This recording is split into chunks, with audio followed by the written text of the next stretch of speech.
Hi friends, എല്ലാവർക്കും മിനീസ് beauty tips and കിച്ചൻ്റെ പുതിയൊരു വീഡിയോയിലേക്ക് ഒരിക്കൽ കൂടി സ്വാഗതം. ഇന്ന് ഞാൻ വന്നിരിക്കുന്നത് ചപ്പാത്തിക്കും ദോശയ്ക്കും ഒക്കെ കഴിക്കാൻ പറ്റിയ ഒരു ടേസ്റ്റി ആയിട്ടുള്ള പെട്ടെന്ന് തയ്യാറാക്കാൻ പറ്റുന്ന ഒരു കറിയുടെ റെസിപ്പിയുമായിട്ടാണ്. അത് എങ്ങനെയാണ് തയ്യാറാക്കുന്നത് നമുക്കൊന്ന് നോക്കാം. അതിന് മുമ്പായിട്ട് ഞാനിവിടെ നമ്മൾ ചപ്പാത്തിക്കൊക്കെ മാവ് എടുക്കുന്നുണ്ട്, ഇടഞ്ഞെടുക്കുന്നവരാണെങ്കിൽ അവർക്കുള്ളൊരു ടിപ്പ് കൂടെ ഞാനിവിടെ കാണിക്കുന്നുണ്ട്. അപ്പോൾ അതിനായിട്ട് ഞാനിവിടെ ഒരു അരിപ്പ എടുത്തിട്ടുണ്ട്. അരിപ്പയിലേക്ക് നമ്മൾ സാധാരണ ഗോതമ്പ് പൊടി ഇട്ട് കൊടുക്കാറുണ്ട് അല്ലേ. ചിലർ ഇടഞ്ഞെടുക്കാറുണ്ട്, ചിലർ ഇടഞ്ഞെടുക്കാറില്ല. ഞാൻ ചില സമയത്തൊക്കെ ഇതുപോലെ ഇടഞ്ഞാണ് എടുക്കുന്നത്. അപ്പോൾ അങ്ങനെ ഇടഞ്ഞെടുക്കുന്ന സമയത്ത് നമുക്ക് പെട്ടെന്ന് ഇങ്ങനെ ഇടഞ്ഞ് എടുക്കാൻ പറ്റത്തില്ല. അങ്ങനെ പെട്ടെന്ന് ഇടഞ്ഞെടുക്കാനുള്ളൊരു ടിപ്പാണിത്. നമ്മുടെ വീട്ടിലൊക്കെ ഇതുപോലെ കോയിൻ ഉണ്ടാവുമല്ലോ, 1-ൻ്റെയോ 2-ൻ്റെയോ ഒക്കെ കോയിൻ ഉണ്ടാവുമല്ലോ. അതെടുത്തതിന് ശേഷം നമുക്ക് നന്നായിട്ടൊന്ന് ഫസ്റ്റിലൊന്ന് കഴുകിയെടുക്കണം. കഴുകിയെടുത്തതിന് ശേഷം നമുക്ക് ഇതുപോലൊക്കെ ഒന്ന് ഓരോ കോയിനൊന്ന് ഇടയ്ക്ക് 3-4 കോയിൻ എടുത്തിട്ട് ഇതുപോലൊക്കെ ഒന്ന് ഇട്ട് കൊടുക്കാം. അപ്പോൾ അതാ ഞാനിവിടെ കോയിൻ ഇട്ട് കൊടുത്തിട്ടുണ്ട്. അതിന് ശേഷം നമുക്ക് ഇതുപോലെ ഇടഞ്ഞെടുക്കുവാണെങ്കിൽ പെട്ടെന്ന് നമുക്ക് എല്ലാ പൊടിയും പെട്ടെന്ന് മിനിറ്റുകൾക്കുള്ളിൽ കട്ട കെട്ടാതെ തന്നെ നമുക്ക് കിട്ടുന്നതായിരിക്കും. കണ്ടില്ലേ? അപ്പം നിങ്ങളെല്ലാവരും ഇതുപോലെ ഗോതമ്പ് പൊടിയൊക്കെ അരിപ്പൊടിയൊക്കെ ആണെങ്കിൽ ഇടയുന്ന സമയത്ത് ഇതുപോലൊക്കെ ഒന്ന് ചെയ്ത് നോക്കുക. ഒരു അടിപൊളി ടിപ്പാണിത്. കണ്ടില്ലേ? നമുക്ക് പെട്ടെന്ന് ഗോതമ്പ് പൊടി ഇതുപോലൊക്കെ എടുക്കാൻ പറ്റും. ഇനി നമുക്ക് കറി എങ്ങനെ തയ്യാറാക്കുന്നതെന്ന് നോക്കാം. അപ്പോൾ എന്നത്തെയും പോലെ നിങ്ങൾക്ക് ഈ ഒരു വീഡിയോ യൂസ്ഫുൾ ആണെന്ന് തോന്നുന്നുണ്ടെങ്കിൽ ഒന്ന് മറക്കാതെ സബ്സ്ക്രൈബ് ചെയ്ത് സപ്പോർട്ട് കൂടി ചെയ്തേക്കണേ. വീഡിയോ ഇഷ്ടപ്പെട്ടാൽ ഷെയർ ചെയ്യാനും ലൈക്ക് ചെയ്യാനും കമൻറ്റ് ചെയ്യാനും മറക്കരുത്. ബെല്ലൈക്കൻ പ്രസ് ചെയ്ത് ഓളന്ന് കൊടുത്തു കഴിഞ്ഞാൽ എൻ്റെ വീഡിയോയുടെ നോട്ടിഫിക്കേഷൻസ് ഒക്കെ നിങ്ങൾക്ക് കിട്ടുന്നതായിരിക്കും. അപ്പോൾ നമുക്കിനി വീഡിയോയിലേക്ക് പോകാം.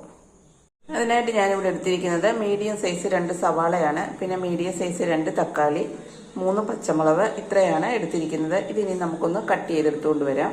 അപ്പോൾ ഞാനിവിടെ എല്ലാം ഒന്ന് അരിഞ്ഞെടുത്തുകൊണ്ട് വന്നിട്ടുണ്ട്. അതിന് ശേഷം ഞാനിവിടെ ഒരു കുക്കർ വെച്ചിട്ടുണ്ട്. കുക്കറിലേക്ക് നമ്മൾ അരിഞ്ഞു വെച്ചിരിക്കുന്ന സവാള ഇതുപോലെ നീളത്തിൽ വേണം അരിഞ്ഞു വെക്കാൻ. അതുപോലെ തന്നെ പച്ചമുളക് ഇതുപോലെ നീളത്തിൽ കട്ട് ചെയ്തിട്ടുണ്ട്. അതും തക്കാളി അരിഞ്ഞു വെച്ചിരിക്കുന്നത് എല്ലാം കൂടെ നമുക്ക് ഈ ഒരു കുക്കറിനകത്തേക്കൊന്ന് ഇട്ട് കൊടുക്കാം. പിന്നെ കുറച്ച് കരിവേപ്പിലയും കൂടി ഇതിലേക്ക് ഇട്ട് കൊടുക്കാം. ഇനി ഇതിലേക്ക് നമുക്ക് 1/2 ടീസ്പൂൺ മഞ്ഞൾപ്പൊടി ഇട്ട് കൊടുക്കാം. ആവശ്യത്തിന് ഉപ്പിട്ട് കൊടുക്കാം. 1 ടീസ്പൂൺ വെളിച്ചെണ്ണ കൂടി ഒഴിച്ചു കൊടുക്കാം. പിന്നെ ഇത് വേവാൻ ആവശ്യത്തിന് വെള്ളവും കൂടി ഒഴിച്ചു കൊടുക്കാം.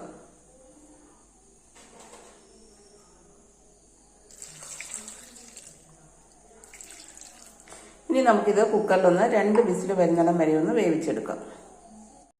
അതൊന്ന് വെന്ത് വരുമ്പോഴേക്കും നമുക്ക് അതിനകത്ത് ചേർക്കാനുള്ള അരിപ്പൊന്ന് തയ്യാറാക്കാം. അതിനായിട്ട് ഞാനിവിടെ ഒരു 1/2 ടീസ്പൂൺ ജീരകം എടുത്തിട്ടുണ്ട്.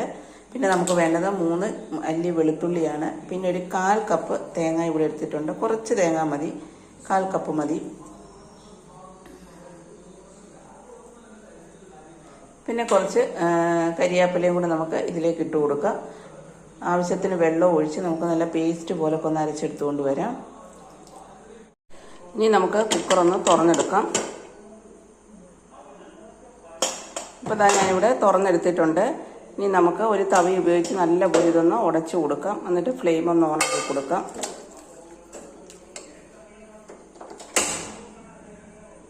ഫ്ലെയിം ഒന്ന് ഓണാക്കി കൊടുത്തിട്ടുണ്ട്.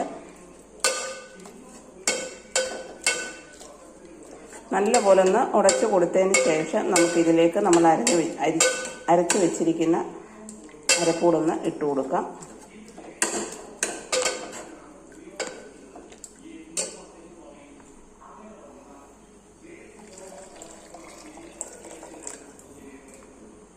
എന്നിട്ട് നമുക്ക് നന്നായിട്ടൊന്ന് ഇളക്കി കൊടുക്കുക. ഇളക്കി കൊടുത്ത് ഇത് നല്ലപോലെ ഒന്ന് തിളയ്ക്കുന്നിടം വരെ നമുക്കൊന്ന് വെയിറ്റ് ചെയ്യാം. അപ്പോൾ നമ്മുടെ കറി ഇവിടെ നല്ലപോലെ കൊന്ന് തിളച്ചിട്ടുണ്ട്. നമുക്കിനി ഒന്ന് ഫ്ലെയിം ഓഫാക്കി കൊടുക്കാം. ഇനി ഇതിലേക്ക് നമുക്ക് കടുക് വറുത്തതും കൂടെ ഇട്ട് കൊടുക്കാം. കടുക് വറുക്കുമ്പോൾ നമ്മൾ ഇതിലേക്ക് ഒരു സ്പെഷ്യൽ ഇൻഗ്രീഡിയൻസ് കൂടി ചേർത്തിട്ടാണ് കടുക് വറുക്കുന്നത്. അതെന്താണെന്ന് നമുക്കൊന്ന് നോക്കാം. അപ്പോൾ കടുക് വറുക്കാനായിട്ട് ഞാനിവിടെ പാത്രം വെച്ചിട്ടുണ്ട്. അപ്പോൾ ഞാനിവിടെ കടുക് താളിച്ചിട്ടുണ്ട്. ഇതിലേക്ക് നമ്മളിനി സ്പെഷ്യലായിട്ട് ചേർക്കുന്നതെന്ന് പറയുന്ന ഒരു 1/2 ടീസ്പൂൺ കാശ്മീരി മുളക് പൊടിയാണ്. അതുകൂടെ നമുക്ക് ഇതിലേക്ക് ഇട്ടതിന് ശേഷം ഫ്ലെയിം ഒന്ന് ഓണാക്കി കൊടുക്കാം. ഓണാക്കി കൊടുത്തതിന് ശേഷം നമുക്കിതൊന്ന് ഇളക്കി നമ്മൾ എടുത്ത് വെച്ചിരിക്കുന്ന കറിയിലേക്കൊന്ന് ഇട്ട് കൊടുക്കാം. അപ്പോൾ ഞാൻ ഇതിലേക്ക് കടുക് വറുത്തത് ഒന്ന് ഇട്ട് കൊടുത്തിട്ടുണ്ട്. അടിപൊളി ടേസ്റ്റാണ്. നിങ്ങളെല്ലാവരും ഇതുപോലൊന്ന് ട്രൈ ചെയ്ത് നോക്കുക. നമുക്ക് ചപ്പാത്തിക്കും ദോശയ്ക്കും ഒക്കെ കഴിക്കാൻ പറ്റിയൊരു കിടിലൻ ടേസ്റ്റുള്ള ഒരു കറിയാണ്. ശേഷം നമുക്കിതൊന്ന് ഇളക്കി കൊടുക്കാം. അപ്പോൾ നിങ്ങൾക്ക് ഈ ഒരു വീഡിയോ യൂസ്ഫുൾ ആയിരിക്കുമെന്ന് വിചാരിക്കുന്നു. അപ്പോൾ വീണ്ടും പുതിയൊരു വീഡിയോയുമായി വരുന്നിടം വരെ താങ്ക്സ് ഫോർ വാച്ചിങ്.